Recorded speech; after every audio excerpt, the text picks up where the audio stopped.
All right, joining us now, rejoining us, he hasn't left, Ken Langone, Home Depot co-founder, currently chairman and president of Invamed Associates.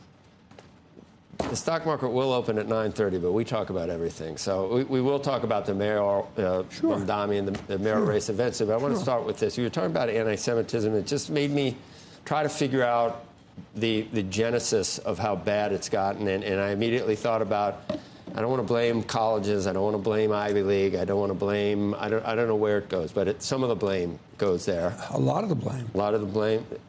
So you're talking about Trump being one of the great presidents. I look, and Andrew's made valid points about what the administration has done with Harvard and how sort of off the mark maybe some of the stuff is. With Columbia, and then you said you didn't see any retribution with law firms. There's a lot of things that Trump has done that has caused half the country to think he's the worst president in history, where you just said he's going to be one of the great presidents. How do we...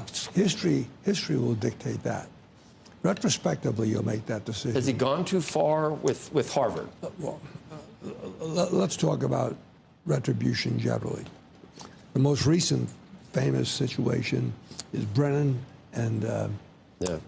Clapper. Do you realize what they did to this man for 4 years? No, They threw every single thing they could at him because he was an adversary. This case in New York with these 34 charges against him, and that judge, Bragg, the judge for that trial, Merchant. He was patently.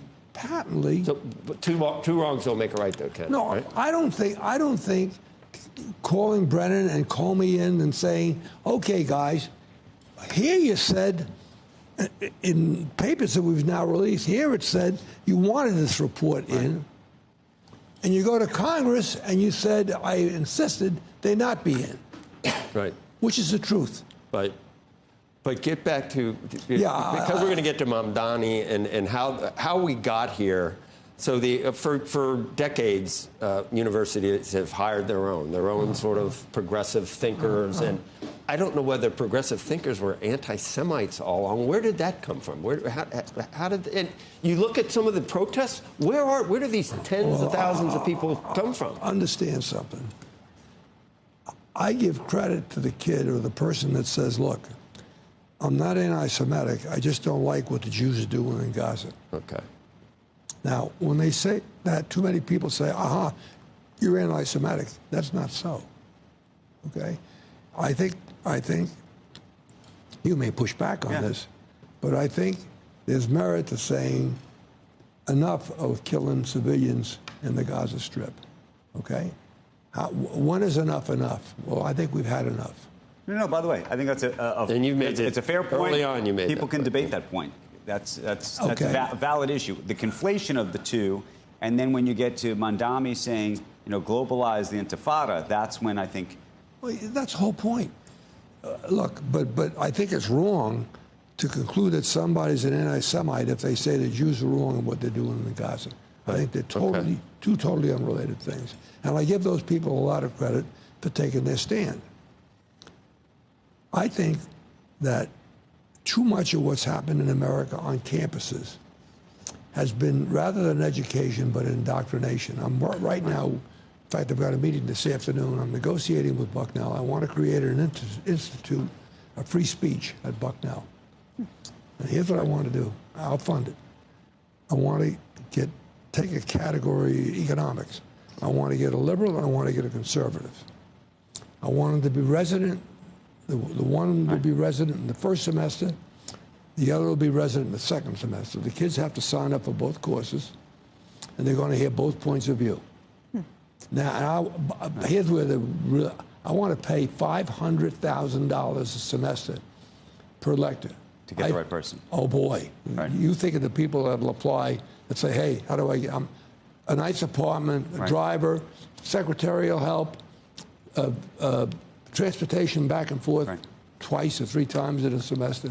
Let me ask you this, because we were talking about universities and what this administration has done to try to move the needle or push things around. You're also somebody who has given an extraordinary amount of money to NYU and has done amazing things for healthcare and medical care in this city. And so I'm curious how you think about the cuts to the NIH, to biggest mistake in the world, scientific education, and to the extent you have a take on RFK, I don't know. But those are the other sides of this coin, right? The screwing around with the NIH is a huge mistake. So much good has come out of discovery from the NIH and funding that the NIH gave out. If there was one thing that I would make sacred that can't be touched, it would be the NIH budget. Answer your question? Mm-hmm. Now, on the other hand, we all know, away from the NIH, leave it alone, there's waste all over. We got to fix it. You've heard me say this before. What the hell am I doing? My check now from the government, Elaine and me, is over $5,000 a month.